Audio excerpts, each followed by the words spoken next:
Fala galera, Luciano Lara, Beabá do Tiro, diretamente para vocês um curso do InfoArmas sobre protocolos de ação, prevenção e como atuar em caso de agressores ativos. Hoje o assunto é muito mais sério e muito mais preocupante em razão do que estamos vivendo de ataques a escolas aqui em nosso país e o InfoArmas decidiu trazer para auxiliá-los curso de atuação, repressão e formas de enfrentamento dessa situação que tanto nos aflige nesse momento. Eu vou estar trazendo para vocês a conceituação sobre agressor ativo, dados do FBI e como conceituar exatamente o problema e entendermos a questão para a partir daí passarmos os protocolos civis e policiais e também, depois disso, medidas efetivas de enfrentamento à questão sem pânico e histeria como estamos vivendo nesse momento. Saibam vocês que, pela definição do FBI, o active shooter é aquela pessoa que, imbuída da intenção de matar e de lesionar o maior número de pessoas possível, indistintamente, sem escolher o seu alvo específico, entra em um ambiente confinado ou ataca uma grande população, uma grande quantidade de pessoas em local aberto, mas num festejo, numa atividade específica e, desde o primeiro momento, já com o intuito de matar e de lesionar um número incontável de pessoas. Aqui no Brasil, a tradução de active shooter é atirador ativo, mas nós precisamos entender que o fenômeno aqui em nosso país, por vezes e não mais das vezes, tem sido praticado não por atiradores, não com o emprego da arma de fogo, e sim com o emprego de armas brancas, machadinhas e, no caso mais prolífico aqui no nosso país, com o emprego de combustível. Essa situação precisa ficar bem clara e é distinta de outras formas de violência. Quando uma pessoa entra para fazer um ataque a uma escola com um alvo determinado, uma briga de gangues, uma disputa entre duas pessoas, isso não se trata de agressor ativo e não tem a ver com o conceito que nós estamos trabalhando e que tem atacado as nossas escolas. Pode haver uma agressão que venha para o âmbito da escola, que tenha se iniciado do lado de fora e que nada tem a ver com a escola e com o ataque a esse alvo, alunos da escola, e nem por isso vai se tratar de agressor ativo. É muito importante que se entenda que nós estamos tratando de uma pessoa que, por qualquer razão, e os motivos são os mais variados, escolhe o ambiente escolar e os alunos ou os funcionários da escola para atacar, lesionar ou matar, fazendo o maior número de vítimas possíveis. Aqui no Brasil, diferente dos Estados Unidos, o alvo preferencial dos agressores ativos tem sido as escolas. Lá nos Estados Unidos são centros comerciais, locais abertos e, em terceiro lugar, o alvo pretendido são escolas. Aqui tem se optado inclusive por creches, por crianças de menor idade e menor dificuldade de defesa. Essas pessoas querem, como foi dito, o maior número de alvos possível e o menor risco de enfrentamento. Por vezes se utiliza mais de um agressor, mas no mais das vezes o agressor está sozinho, ele tem idade entre 13 e 19 anos, raríssimos são os casos acima dessa idade, o que mostra que o perfil do agressor não pode ser muito determinado. Não há como se dizer que o alvo pretendido ou a agressão pretendida é em razão apenas de bullying, não é apenas em razão de um rompimento amoroso, de uma relação não correspondida, não quer dizer que tenha sido apenas por um distrato comercial, por exemplo, um funcionário que tenha sido mandado embora. Vários são os fatores, vários são os gatilhos que podem levar esse agressor a estar praticando esse atentado.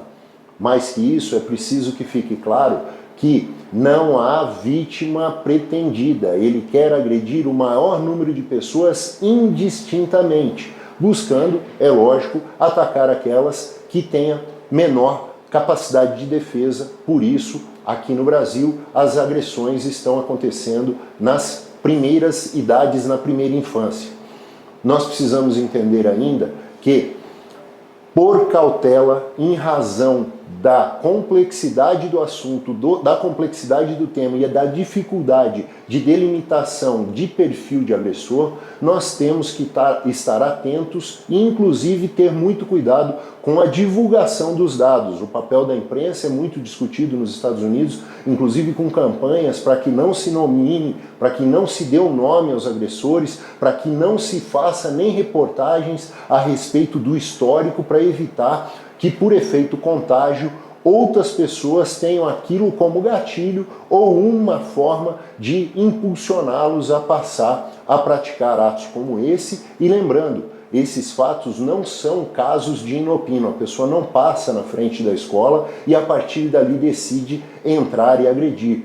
É um preparo a todo um desenvolvimento daquela intenção e, por vezes, os atos preparatórios para esse atentado, eles podem ser determinados, eles podem ser detectados e podem ser impedidos. Por exemplo, na busca por aquisição de armas, e quase todos os agressores buscam por armas de fogo, porque com isso teriam maior facilidade nos seus ataques, adquirem armas brancas ou armas improvisadas, machadas, machadinhas, lanças, lâminas similares a adagas japonesas ou a espadas de samurai, como já se utilizou, e essas aquisições podem ser, esses atos podem ser detectáveis e podem ser sinais a serem analisados para que se buscar impedir ou minimizar as ações dessas pessoas. Mais que isso, a grande maioria dos agressores nos Estados Unidos comunicou a sua intenção de agir. Comunicou a professores, comunicou a colegas, utilizou-se das redes sociais para fazer avisos, para publicar manifestos, para demonstrar as suas intenções, e todos esses são sinais que devem ser trabalhados e avaliados. Além disso, há as datas de realização de ataques que acabam sendo copiadas, que acabam sendo lembradas e mimetizadas no chamado efeito copycat. O efeito copycat é quando há a replicação de atos em homenagem, se é que assim pode se dizer, a crimes praticados em outras localidades. Nos Estados Unidos é o 20 de abril em Columbine e aqui no Brasil o 14 de março o ataque em Suzano. Os nomes dos agressores também costumam ser utilizados. As vestimentas que eles usavam nos crimes costumam ser replicadas. E todos esses são sinais também de efeito copycat que podem ser diagnosticados e trabalhados. Além disso, na grande maioria, esses agressores, quando partem para suas ações, eles sabem que no enfrentamento eles vão ter resistência e podem vir a morrer, buscam, nos Estados Unidos, o suicide by cop, eles buscam forçar uma situação para virem a ser alvejados, talvez por falta de coragem, né, de se matarem efetivamente, mas a grande maioria deles é suicida potencial. No caso de Columbine, um agressor matou o outro, eles praticaram suicídio conjunto, contaram 3, 2, 1 e um atirou na cabeça do outro, e no mais das vezes, nos outros casos, o agressor, quando cercado, se mata ou busca a morte pela polícia. Do que já leva à preocupação de que essas pessoas, quando iniciam as suas ações, eles têm que ser parados, o que é uma das medidas dos protocolos de atendimento policial. Tem que se cessar a matança, tem que se buscar acabar com a agressão, acabando com o agressor. Tudo isso para chamar a responsabilidade e a perfeita atuação em caso de agressão em escolas, em ambiente confinado e com muitas vítimas em potencial, porque nós estamos trabalhando numa situação limítrofe de uma pessoa descontrolada que busca de toda maneira atingir uma maior quantidade de vítimas, sabendo que o seu fim é a morte ou a contenção policial, indo para tudo ou nada. Então, pessoal, delimitado aí o problema, feito a conceituação, eu vou estar conversando agora com meu irmãozão aqui do InfoArmas também, o Álvaro, que é policial e que tem conhecimento e está trabalhando, é autoridade no assunto, e a gente vai conversar sobre os protocolos de ação, sobre as red flags, os sinais que devem ser verificados, que podem ser acompanhados e que tem que estar toda a população atenta, tanto o staff da escola, professores, diretores e principalmente os pais, acompanhando próximo aos alunos, aos filhos e identificando os problemas, sem criarmos mais problemas e sem darmos maior estresse para as nossas crianças, com todo o cuidado, com toda a pedagogia que tem que estar envolvida no cuidado das nossas crianças para não aumentar ainda mais a ansiedade e o medo que essa situação já gerou. Álvaro, prazer estar aqui. Perfeito, uma satisfação estar com você aqui, Luciano, e parabenizar aí o InfoArmas, o Jorge, a todos os autores que estão contribuindo para melhorar as informações relacionadas a esse assunto, para trazer para a população mais conhecimento e isso tirar esse pânico generalizado, que através do conhecimento que a gente vai ter soluções, como a gente vai falar aqui, dos protocolos, das alternativas, das soluções que podem melhorar esse quadro que vem acontecendo aqui no Brasil, que tem deixado todos muito assustados, não é isso? Como é que a gente vai poder enfrentar, passando um pouco agora para os amigos, essa situação, explicando o protocolo policial, explicando o protocolo civil, quais são as medidas que são adotadas e fazendo a distinção, porque a gente vinha de um padrão de atuação em casos de enfrentamento de crise, um padrão de atuação policial e agora, desde que foi identificado a figura do atirador ativo e verificada também a necessidade de medidas urgentes para enfrentamento desse agressor, né? O que a gente pode trabalhar e como nós temos que evoluir o enfrentamento aí da matéria. Perfeito. A gente tem visto que, e a gente sempre pontua, né, que a questão da prevenção é o melhor caminho, que evitar o ocorrido antes é o melhor caminho sempre. Então a gente fala muito das red flags, né, que são as bandeiras vermelhas, que toda a sociedade tem que estar atenta a essas bandeiras vermelhas, a esses sinais que nesses casos os adolescentes ou esses agressores ativos vão dando ao longo do caminho. Como o Luciano bem falou, a internet é uma ótima forma de se analisar. Por isso tem que ter um monitoramento geral, desde as autoridades policiais, desde os pais, principalmente. Os pais não podem terceirizar isso tão somente para as escolas e para as autoridades policiais. Eles precisam monitorar, fiscalizar o que seus filhos acessam, o que seus filhos procuram na internet, o que eles escrevem. Tudo isso também é papel dos pais, não é isso, Luciano? Você que é pai pode afirmar melhor. E é importante se entender que não está havendo invasão de privacidade, nós não estamos tirando a independência de nossos filhos, nem atrapalhando o desenvolvimento dessas pessoas em formação que são as crianças e os nossos adolescentes. Nós precisamos entender e trazer à responsabilidade dos pais o acompanhamento e o desenvolvimento sadio. Então, não é porque você dá liberdade para o seu filho que você não tem que acompanhar as companhias, com quem ele está se relacionando, com quem ele está se relacionando no mundo virtual e saber que tem limites até que ele possa, na vida adulta, tomar as suas próprias decisões. Até lá, é responsabilidade dos pais esse acompanhamento e parte do monitoramento o ter conhecimento do que está acontecendo.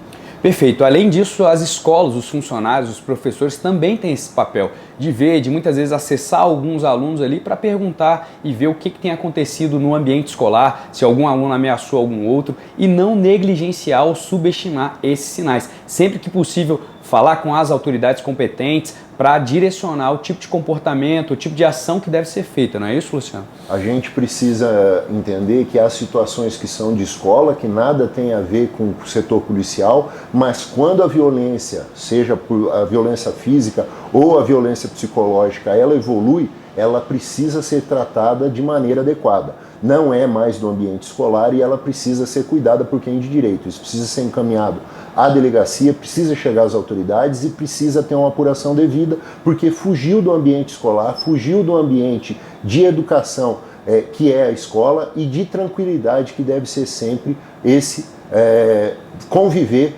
em escola.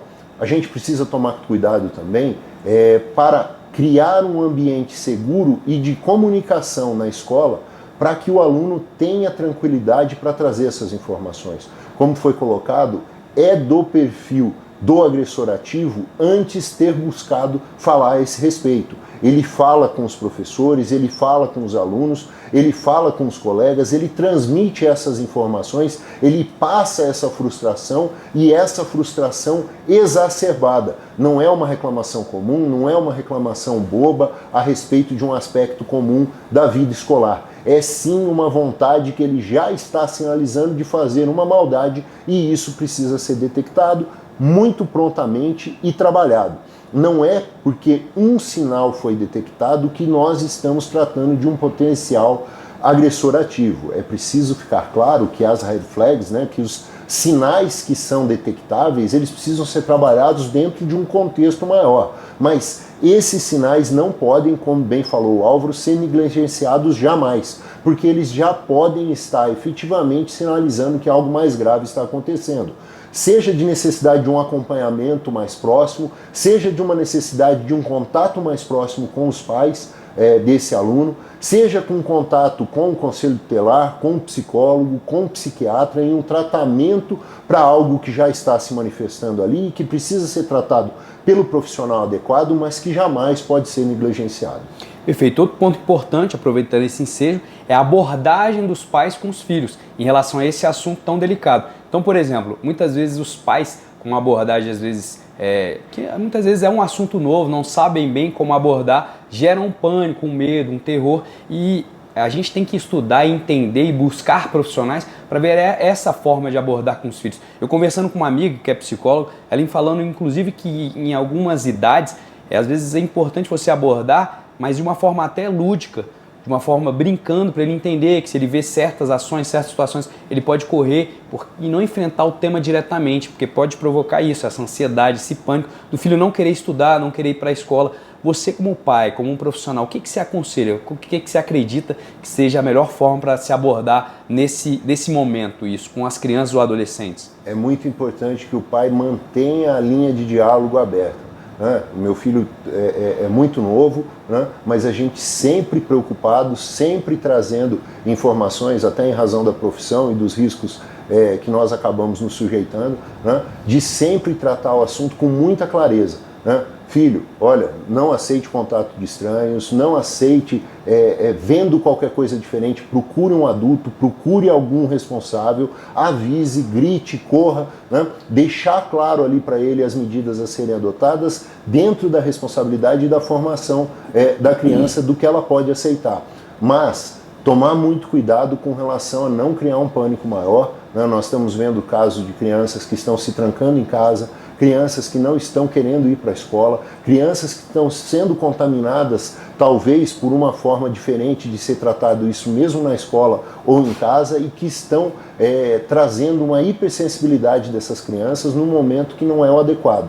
E principalmente gerando um pânico aonde não precisa. Nós temos uma série de medidas que podem ser adotadas, nós temos profissionais capacitados que podem estar auxiliando tanto as escolas, as entidades, e trazendo um treinamento mais profissional e especializado para as forças de segurança, que agora estão tendo que enfrentar uma medida que até então, uma situação que até então nós não tínhamos presente na nossa rotina e que acabou gerando muita dificuldade num primeiro momento, né, que é exatamente não ter um protocolo de primeiro atendimento, de primeira resposta e de pronta resposta, né, Alvo? Perfeito. E ainda nesse viés, a gente terminando essa parte, por exemplo, prevenção, para adentrar aos protocolos, né? A gente falar da parte estrutural, da segurança orgânica, que é um ponto que tem sido batido e muito importante, que algumas medidas têm sido tomadas que não são as melhores medidas, muito pelo contrário, podem piorar o quadro. Então, o que você tem visto aí em relação a essas medidas? Por exemplo, a gente estava conversando há pouco, né, de uma medida que tem sido adotada, que é aquela porta para passar ali com detector de metais, né, que muitas vezes pode se tornar um funil para as crianças acessarem o colégio e aglomerar pessoas ali na entrada, que é um prato cheio para um agressor ativo. Ou o contrário, se essas pessoas quiserem fugir ou sair da escola, vão aglomerar pessoas na saída, isso também pode acontecer acidentes, as pessoas se pisotearem. Então algumas medidas que a gente tem visto não são as mais apropriadas e muitas vezes não são consultados os especialistas ou as pessoas de direito para poder adotar aí um mínimo de medidas ou uma segurança orgânica, uma estrutura que facilite e ajude pessoas de fora a não acessarem certos locais das escolas, onde tem pessoas mais vulneráveis, crianças ou os adolescentes não acessarem. O que você tem visto nesse cenário aí de segurança orgânica, de segurança estrutural?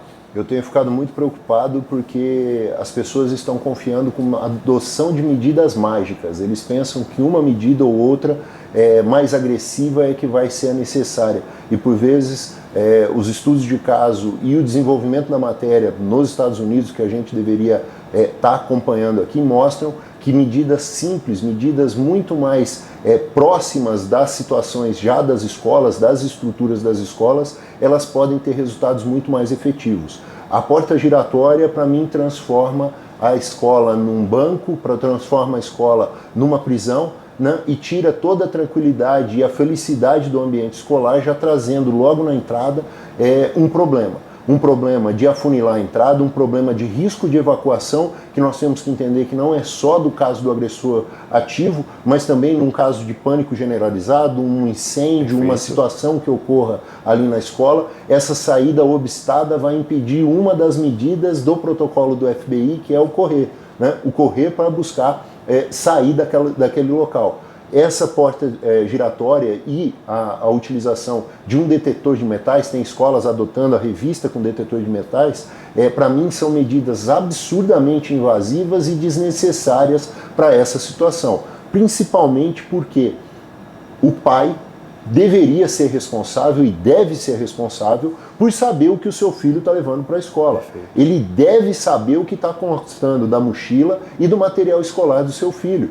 a ponto de não termos preocupação de se alguém está entrando com um objeto estranho, um objeto que não deve estar no ambiente escolar, né? Pior que isso, Álvaro, tem notícias de pais estimulando os filhos a levarem facas, estiletes, sprays de pimenta, utensílios para buscar uma defesa na escola, que na verdade estão introduzindo elementos que não devem estar na escola, né? Tudo isso na busca de uma medida mágica ou de uma atuação de forma a solucionar um problema que é de difícil solução, muito grave e que deve ser enfrentado, mas com medidas mais simples e mais coerentes. Perfeito. Então, finalizando essa parte da prevenção, que realmente tem que ser o carro-chefe, a gente tem que se atentar e toda a sociedade tem que se envolver, desde funcionários da escola, professores, a sociedade, os pais, as autoridades policiais. Agora a gente vai adentrar aos protocolos. Então, começando aí com o protocolo civil, não é isso? A gente costuma passar e falar. Então, eu antes aqui estava falando com o Luciano, que faz parte de uma empresa chamada Prime, que a gente já, desde 2021, já há algum tempo, vem passando esse treinamento em vários colégios e vê o quanto é importante. E agora com esse estouro, começou a ter mais procura e mais adesão. E a gente vê o quanto é importante, porque algumas pessoas têm se garantido ou no policiamento ou numa pessoa armada dentro da escola que muitas vezes não vai garantir ali. A gente teve um caso de Blumenau agora, né, que a resposta foi muito rápida dos policiais. Em menos, acredito que 2 minutos, eles acessaram o colégio, mas ainda assim não impediram que 4 crianças fossem mortas lá pelo perpetrador. Ou seja, é muito necessário esse protocolo civil, não é isso, Luciano? Para que os funcionários, as pessoas da escola saibam, porque assim vai minimizar as mortes nas escolas, não é isso? Quando a gente trata de protocolos de ação, nós precisamos entender que os protocolos policiais de enfrentamento de crise, eles falharam até a elucidação de casos anteriores e desenvolvimento do novo protocolo exatamente por subestimar a velocidade, a agressividade dos atentados, né, e trabalharem de forma a manter o agressor dentro do estabelecimento. A identificação, isolamento, abertura de linha de investigação, de negociação e bloquear a saída daquele agressor e manter um diálogo com ele ali até que a negociação evoluísse para uma negociação positiva, frutífera, ou necessidade de uma negociação tática, entrada de um grupo especializado, né, uma invasão, sim, ou o disparo de comprometimento do atirador designado ou do sniper, não serviam para o agressor ativo, porque a negociação se dá até o momento em que a violência inicia ou que a forma de negociação não evolua. O problema é que o agressor ativo ele já inicia a sua ação querendo aumentar, produzir o maior número de vítimas possível ou lesionar o maior número de pessoas indistintamente. Então é já no momento em que a avaliação e atuação de crise padrão da polícia deveria terminar. Então, exatamente por isso, há necessidade de o civil entender que nós estamos num momento de vida ou morte. Nós estamos num momento em que não há possibilidade de negociação e que há uma velocidade muito grande, os ataques duram de 2 a 5 minutos em média. Os ataques de agressores ativos nos casos estudados nos Estados Unidos, nos 20 anos que eles trabalham de estudo disso aí. Aqui no Brasil não foi diferente, né? A polícia chegando lá em Blumenau em menos de 2 minutos, ela já não pôde nem encontrar o agressor ali no local. Ele já teve oportunidade de fugir e se entregar em seguida. Por quê? Nesse pouco tempo ele já fez um número enorme de vítimas, ele já conseguiu agredir um número incontável ali de crianças, né? E pôde fazer toda a maldade que ele estava querendo desenvolver. Para isso ser evitado e para isso ser obstado, seria necessário a atuação dentro também do protocolo dos Estados Unidos, que é o corra, se esconda ou lute, né? O run, ride or fight. E tem que se entender, o protocolo ele é ou corra, ou se esconda, ou lute de acordo com a situação que está se apresentando. Mas tem que ser trabalhado, tem que ser desenvolvido, tem que ser incutido, tanto no staff quanto em quem tem condição de agir, né? Nós precisamos aí distinguir os alunos de menor idade dos alunos maiores, né? E como aproximar desses alunos, exatamente para dar chance de ação num caso de agressor ativo. Perfeito. Então, basicamente, quando você elencou aí os ritos do protocolo, né, que são o correr, o se bloquear e se esconder ou o lutar, a gente já adentra aí alguns desses aspectos. Então, por exemplo, quando a gente fala do correr, seria a melhor alternativa, se possível, para você tomar, que você vai ter um distanciamento desse agressor, vai aumentar as distâncias aí e vai minimizar ser ferido, ser morto. Lembrando que se você conseguiu correr, evacuar, se esconder, você deve imediatamente ligar para a polícia, para as autoridades, para o bombeiro, para o SAMU, porque podem ter pessoas ali feridas, né? Para que as autoridades cheguem rápido, por exemplo, os policiais comecem um protocolo policial e as autoridades ali de saúde comecem a atuar para salvar as pessoas que podem estar feridas. Então corra se você puder. Agora, como o Luciano bem disse, não é uma regra. Primeiro você corre, ou depois você se esconde, ou você luta. Essas alternativas, elas podem ou um ou outro. Muitas vezes você está numa condição, numa sala trancada, você não tem condições de correr ou se bloquear, porque o perpetrador pode estar lá dentro, ser um adolescente da turma. Então a sua única alternativa é lutar. Então é isso que ele falou, é muito importante que se entenda. Quando você tiver a possibilidade de correr, priorize. Se não, por exemplo, uma professora de jardim de crianças menores, ela muitas vezes é inviável para ela correr com 20 crianças ali. Então a alternativa melhor para ela ter ali naquele momento é bloquear. E uma chave, uma simples chave que a gente costuma dizer, é uma ótima alternativa para se ter para uma professora como essa ou no colégio, porque essa é uma maneira simples e objetiva e rápida de você se bloquear numa sala de aula, não é isso? É uma medida muito fácil de ser adotada, basta uma chave para o lado de dentro da porta e a qualquer sinal de qualquer situação fora do padrão, né, a professora ter o protocolo de trancar a sala até que aquilo se solucione ou se diga o que está acontecendo. Para não ter o risco de um descontrole de crianças de pequena idade que não vão atuar de forma ordeira e seguir comandos num caso de pânico, num caso de crise, né? O só trancar a sala já permite que elas estejam ali longe do alcance, ou pelo menos com uma barreira maior de alcance desses agressores. Como o ataque é muito rápido, ficou demonstrado nos Estados Unidos, nos casos em que as pessoas se trancaram, que o agressor não perde tempo tentando romper obstáculos, tentando invadir salas, tentando derrubar portas, né? E principalmente no caso de portas que tenham vidro, né? Não ficar na frente da porta. Então, além de se trancar, né? O se esconder é efetivamente se esconder fora do campo de visão, até para não mostrar que tem gente ali dentro. E é importante também, quando a gente fala de medidas fáceis, e uma delas, a mais e a principal, é fugir, correr, estar longe do agressor, ter o cuidado de, ao sair, passar informação sobre o agressor. Perfeito.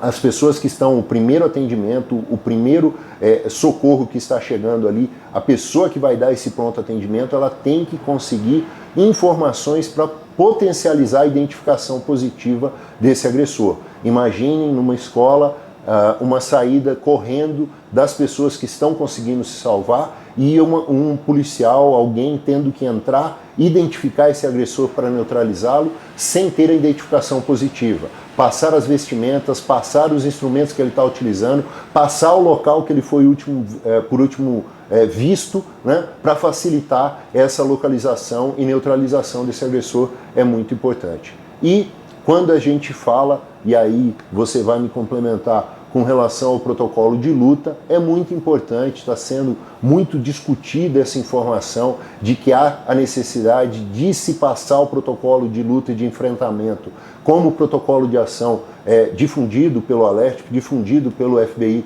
nos Estados Unidos, né, pelo Serviço Secreto americano, no sentido de que está se buscando que as pessoas tenham conhecimento, sejam artistas marciais ou que vão para um embate, um combate, e não é isso. Na verdade, é se entender que está num ponto de necessidade de sobrevivência, que talvez não haja outra forma, como você disse, do agressor já estar no local e até poder estar confinado com você naquele espaço, né? E você ter que criar espaço para fuga, condição de ganho de tempo para que o socorro chegue ou que o policial que vai atender aquela ocorrência tenha condição de estar chegando. Isso aí se consegue com os objetos, com os instrumentos que estão disponíveis ali na escola. Não precisa ninguém se transformar em um artista marcial para utilizar uma cadeira, para utilizar uma mesa para criar um espaço, né? Para utilizar uma mochila, ou efetivamente para, em grupo, tentar fazer a contenção daquela pessoa que eu lembro, ainda que não tenha um perfil muito claro, definido, não passa de uma pessoa de 13 a 19 anos, na regra, nos estudos de caso, e é uma pessoa com uma compleição física que vai permitir, sendo um agressor ou até dois agressores, que um grupo maior de professores, um grupo maior de coordenadores, um grupo maior de adultos possa tentar subjugar e diminuir o impacto que ele vai causar naquela agressão.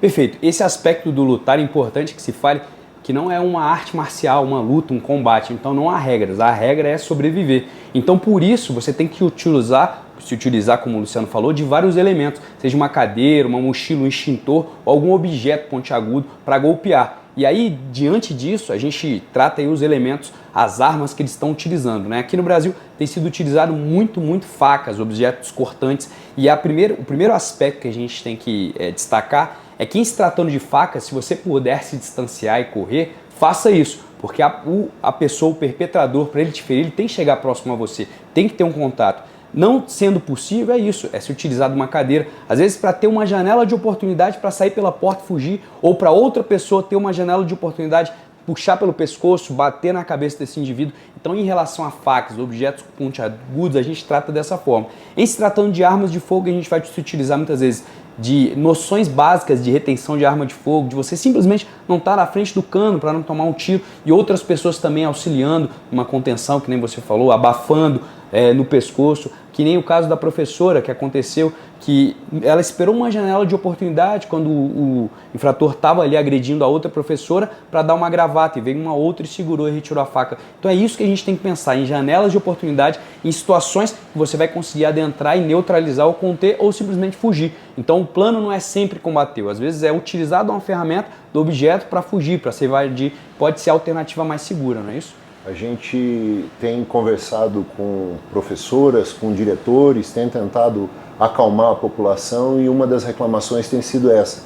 Nós já temos uma série de funções. Os pais, por vezes, nos exigem muito mais do que apenas informar, né? Eles querem que nós eduquemos os seus filhos, eles querem que a gente avance em atendimentos que nós não precisávamos fazer. Agora nós vamos precisar aprender a lutar também? Não é essa a questão. Nós estamos falando de uma situação limítrofe, de um caso absurdamente excepcional em que a agressão já está ali. Não é que nós temos a obrigação ou não de fazer, se trata de sobreviver. E essa mentalidade de entender essa situação excepcional como estando ocorrendo e nós estamos numa situação de vida ou morte, é saber o que fazer nesses casos. Não fazer nada ou não assumir a responsabilidade vai fazer com que você seja mais uma vítima em potencial. A professora tem que saber lutar? Não, não é isso que nós estamos dizendo. É que em caso de agressor ativo e a agressão instalada no seu ambiente, você tem que tentar algo para sobreviver. E isso vai fazer com que você entenda aquela situação e saiba como agir naquela situação. Não apenas buscar outras soluções mirabolantes, mas saber que no caso de estar diante do problema, que você vai precisar enfrentá-lo. Como fazer? Com instrumentos, com os objetos que estão em sala, né? Empurrando esse agressor para a parede, criando uma distração para que as heroínas, como fizeram em São Paulo, tivessem condição, as professoras, uma professora de educação física conteve e a outra conseguiu desarmá-lo, né? Um menino de 13 anos, o agressor com 13 anos de idade, um pirralho, né? Que facilmente foi contido por duas mulheres ali, bem objetivamente direcionadas, com mentalidade de impedir que aquilo continuasse. Uma professora já tinha sido agredida fatalmente, a outra estava sendo agredida e as duas tiveram presença de espírito de contê-lo exatamente dentro do conceito que é o conceito básico das reações humanas. Quando a gente está diante do perigo, é da sobrevivência humana que nós corramos, que nós venhamos a nos esconder ou que nós enfrentemos. Não é todo mundo que está disposto a fazer qualquer coisa dessas. Por vezes a pessoa trava, por vezes a pessoa ri, por vezes a pessoa se solta e não consegue se conter, se urina e tudo mais, por não ter controle da situação, por não ter pensado em como agir e como reagir. E é exatamente isso que o protocolo quer lembrar. Nós, instintivamente, podemos correr, nós podemos buscar nos esconder e nós podemos tentar enfrentar para sobreviver. O bicho acuado ataca.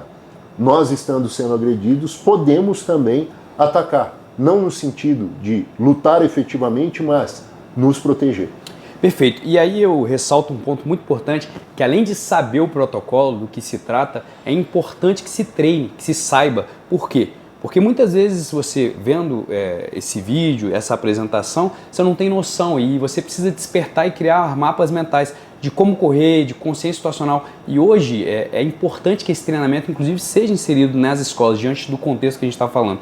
E aí, por exemplo, eu faço parte dessa empresa, dessa Prime, e a gente tem essa experiência que nesse contexto, inserindo esse treinamento, no decorrer do final do treinamento, a gente vai vendo a evolução de como eles correm, tendo essa consciência espacial, situacional, de para onde correr, porque não é simplesmente só correr. A gente sabe que muitas vezes o correr no efeito manada pode piorar a situação. Você pode correr para onde o agressor está, tanto no bloquear, não é simples assim. Então você vai ver as ferramentas, o ambiente, fazer a leitura do que você pode usar para bloquear, a chave, pode ser para onde você vai parar, por exemplo, você silenciar os celulares, fazer silêncio, apagar a luz, o esconder, que forma que você vai fazer, e o lutar também, treinar ali algumas alternativas do que? De dividir tarefas. Você faz isso, você vai na arma, você joga a cadeira, a gente abre. Algumas coisas que são simples, algumas medidas que a gente passa no treinamento, que a gente vê mulheres dominando um homem forte, grande, com algumas medidas que podem ser utilizadas que ajudam muito nessa situação, né? Então esse protocolo civil, além de ser passado, de você ter a clareza do que pode fazer, é importante que se treine. A gente que lida com arma de fogo, com essas situações, sabe a importância do treinamento, da prática, de criar mapas mentais, não é isso? E é importante que nós tenhamos em destaque que a situação, a forma com que ela está sendo tratada nesses últimos dias, não vai fazer com que medidas mágicas solucionem o problema. Nós precisamos aproveitar e tirar algo positivo de toda essa tragédia que nós estamos vivenciando e passarmos a tratar esse assunto com a seriedade que ele exige. Não é só para o caso de agressor ativo, é para o caso de uma necessidade de evacuação da escola, seja por um incêndio, seja por um acidente, seja por um incidente, um vazamento de um gás, um vazamento de água, um vazamento que coloque em risco as crianças e os alunos. Uma situação, e nós estamos disponibilizando também pelo InfoArmas o curso de APH de combate, a adaptação dos conceitos e o entendimento da aplicação do APH no ambiente escolar, que não vai servir apenas para o caso de um agressor ativo. É uma criança que venha se ferir num vidro, é uma criança que venha se ferir numa brincadeira e que pode ter minimizada ali até a chegada do resgate efetivamente, com medidas simples e se entendendo até onde vai um sangramento massivo, uma dificuldade com uma lesão em membro. Tudo isso pode ser aplicado em outras esferas de atuação dentro da realidade escolar, que não só o protocolo de agressor ativo, mas mais que isso, há necessidade de treinamento, de estabelecimento de rotinas e de conhecimento dessas técnicas que têm que ser aplicadas, têm que ser conhecidas e têm que ser treinadas, mas principalmente têm que ser adotadas por profissionais capacitados que podem trazer essas informações de qualidade, que vão ser incutidas e desenvolvidas no ambiente escolar para que haja uma efetiva obtenção de resultado a respeito desse assunto, de enfrentamento da realidade, de conhecimento dessa realidade e de condição de ataque a esses deletérios efeitos que isso está trazendo. Não só a mentalidade dos nossos alunos, a tranquilidade das escolas, que não podem jamais ser transformadas em presídios, jamais ser transformadas em ambientes inseguros e mais, voltarmos a ter uma linha de comunicação aberta com as autoridades, com as polícias estarem no ambiente escolar, não é evoluirmos para termos, como há nos Estados Unidos, um policial dentro das escolas, porque não temos nem efetivo para isso, que seria o ideal, mas que nós tenhamos um contato mais próximo, para que nós tenhamos uma resposta mais pronta e conhecimento efetivo de ambas as partes. Tem policiais que não sabem onde estão as escolas, tem escolas que não sabem quem são os policiais de área e que não têm um contato mais próximo. Nem sempre o 190 é a medida mais prática a ser adotada. Por vezes o telefone do oficial de dia, por vezes o telefone de alguém da rádio patrulha atenda muito mais rápido, até porque nós não podemos esquecer que no caso de um caos instalado, muitas pessoas vão estar ligando para o 190. As linhas podem estar congestionadas, as informações podem estar desencontradas e a falta daquela informação mais pronta, mais próxima, mais direcionada pode ser o que vai fazer a solução efetiva daquele problema. Perfeito. Adentrando a esse aspecto e falando já do protocolo civil, da importância do policial de área saber o protocolo, ter noção de técnicas de como adentrar a escola de uma forma mais segura e buscar parar a matança. Por quê? Muita gente acha que quem vai dar essa resposta vai ser o grupo tático ou o grupo de operações especiais e, de fato, quem vai realmente dar essa resposta mais rápida e muitas vezes mais efetiva são os policiais de área. Por isso eles precisam dominar técnicas de CQB, técnicas de adentramento ao ambiente, de APH tático, porque serão eles que chegarão para parar a matança. E o protocolo policial preconiza isso, que o policial deve parar a matança. Então ele não vai parar para socorrer pessoas durante o período ali, ele vai direto no agressor, é óbvio que de uma forma técnica, né? Correndo ali o corredor, buscando ângulos e acessando o agressor para parar o mais rápido possível a matança. Porque o que as pessoas acham, imaginem ou confundem é com uma crise de um resgate de refém, de uma solução que vai chegar um grupo tático, um grupo de operações especiais, isolar o local e negociar. E como você bem disse antes, já evoluiu muito mais além disso. Então quem de fato vai ser efetivo é o policial da área. Por isso esse policial ele precisa ser treinado com técnicas apropriadas, com a mentalidade apropriada, com muitas vezes um armamento melhor para poder combater e neutralizar esse agressor e salvar mais vidas, não é isso? E o importante também, que fique claro, e eu estou falando toda hora que é importante, corta lá. O destaque feito pelo Álvaro é crucial no ponto em que esse primeiro atendimento é de completo risco para o policial ou para a pessoa que estiver fazendo o enfrentamento.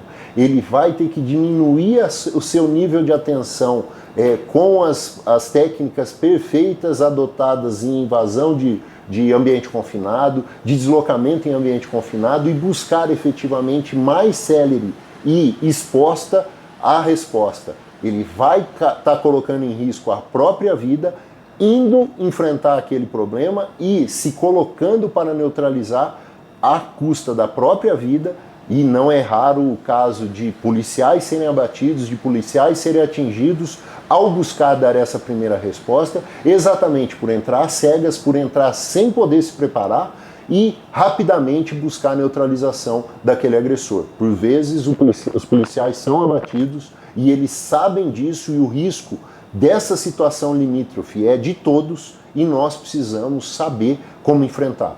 Os professores têm que estar treinados e em condição de enfrentar, os policiais têm que estar treinados e em condição de estar enfrentando aquela situação, e os pais precisam entender o papel importantíssimo que eles têm nessa equação toda. Ter o contato e conhecer os seus filhos e reconhecer sinais muito prontamente de desenvolvimento de psicoses, de desenvolvimento de alterações de comportamento, de mudança de amigos, de amizades, de vestimentas, que são sinais iniciais de que algo está mudando e de que algo não está indo bem. A evolução, por vezes, se dá por anos, mas também tem casos de 2, 3 meses entre o gatilho que levou aquela pessoa a buscar a satisfação ou a realização dos seus problemas com um ataque em escola, com um ataque como agressor ativo, e aqui em escola muito mais efetivamente, mas exatamente que permitiria que, com um pouco mais de atenção e cuidado a esses sinais, se detectasse isso mais rapidamente.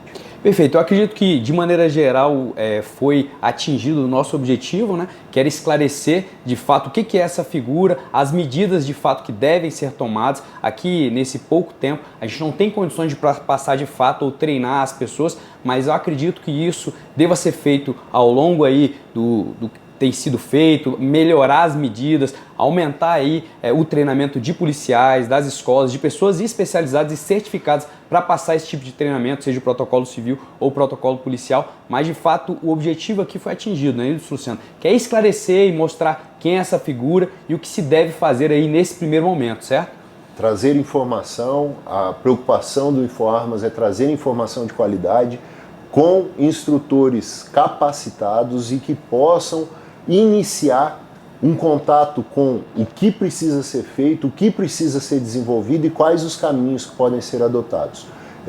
O InfoArmas tem esse compromisso e teve essa preocupação de trazer dentro desse curso rápido informações nesse cenário caótico que se apresentou, nessa euforia que se criou e com todas essas informações desencontradas que foram apresentadas. Eu quero colocar para a população que, como promotor de justiça, as medidas estão sendo adotadas, identificadas as pessoas que estão se utilizando desse momento para criar pânico, elas serão responsabilizadas, se menores por atos infracionais, inclusive assemelhados ao crime de terrorismo, tá? Que é o que está se criando com essas condutas que estão adotadas e com medidas sérias, inclusive cabendo internação daquelas pessoas que forem positivadas no sentido de estarem praticando esse tipo de conduta. É preciso ficar claro também que não se pode e não se irá se esconder atrás de um computador, atrás da tela de um celular, para a prática de delitos como esses, e que nós temos meios, a Polícia Civil, a Polícia Federal, tem técnicas de investigação que podem, inclusive nos crimes cibernéticos, levar à identificação dessas pessoas. Nós temos convênio com o Serviço Secreto Americano, com o Homeland Security, que faz, dentro da análise dos assuntos de interesse dessas agências, a verificação na Deep Web, na Dark Web, e também nos repassam os dados afetos a esses crimes, porque é do interesse deles e é do protocolo de ação deles agir em combate a crimes cibernéticos, a crimes sexuais envolvendo crianças e a crimes que potencializem vítimas crianças. Essas informações são passadas em tempo real, nós temos acesso a protocolos de redes sociais de atendimento imediato envolvendo crimes contra crianças, envolvendo crimes com sequestro de vítimas e com ataques em massa potenciais. Instagram, Facebook, Twitter, todos eles passam imediatamente essas informações às autoridades policiais, bastando que em seguida nós tenhamos a obtenção de mandados de busca e mandados de quebra de sigilo e de quebra de dados telemáticos e reforcemos essas investigações em cursos, mas mesmo essas redes passam imediatamente essas informações do que há meios de investigar, nós estamos investigando e iremos identificar as pessoas que estão se aproveitando nesse momento desse cenário de pânico que se criou, potencializando essas situações. Então tenham certeza que as forças policiais estão trabalhando, as forças de repressão estão atuando, mas nós precisamos agir como sociedade, todos entendendo o seu papel, o papel dos pais e a necessidade de contato muito próximo com os filhos e de mantermos o diálogo com as escolas, com os professores, com as forças policiais, as escolas sabendo que tem também essa responsabilidade de ação imediata, porque por vezes é nesse ambiente que esse crime vai se perpetrar e nós temos que estar agindo, e mais, as forças de segurança têm que estar se especializando, criando protocolos de primeira atuação, de primeiro atendimento, cuidando para que o policial de área tenha esse conhecimento e não contemos apenas com os grupos de atuação especial, porque isso já não funcionou lá fora e nós sabemos que não vai funcionar por aqui, e todos trabalhando conjuntamente, enfrentar seriamente esse assunto que agora está nos atacando. Mais precisamente, nós temos nos últimos 30 anos aqui no Brasil 37 ataques mapeados, e nós temos, nesse ano somente, uma série de ataques sendo praticados, mostrando que esse momento é um momento que nós precisamos virar a chave e que nós precisamos enfrentar diretamente isso com sabedoria. Não é com medidas mágicas, não é com a adoção de especialistas que se apresentam por aí que nada são além de fanfarrões, e trabalhar com empresas sérias, com quem domina a informação e que tem conhecimento e que pode nos ajudar a diminuir esse sofrimento. Perfeito. E aí, se restou alguma dúvida, se alguém quer algum esclarecimento, pode nos procurar tanto no perfil do InfoArmas, é isso, Luciano? Isso. E o seu perfil no Instagram, qual que é? Beabá do Tiro. Nós estamos lá no Beabá do Tiro e colocando à disposição, o curso vai ficar disponível gratuitamente. O curso vai ficar disponível de APH gratuitamente em razão desse cenário, e os contatos dos profissionais vão estar disponíveis aí também para quem quiser procurar uma empresa capacitada, uma empresa com qualidade de conhecimento e que vai poder desenvolver um trabalho na sua escola, dentro do seu estabelecimento, trazendo as soluções que podem ser aplicadas e que devem ser adotadas. Perfeito. Qualquer dúvida também, meu Instagram é Milhomem Álvaro e tem o Instagram da Prime Defense, que é uma dessas empresas que presta esse tipo de serviço. Qualquer dúvida, você pode estar entrando em contato no meu perfil, no perfil do Luciano, do InfoArmas ou da Prime Defense, que a gente tira qualquer dúvida e tenta ajudar, porque o nosso papel, a gente tomou isso como um propósito de ajudar a sociedade, integrar aí nessa força, nesse combate contra esses agressores ativos, e essa situação tem gerado muito pânico aí nas pessoas. Era isso. Obrigado, pessoal, e até a próxima.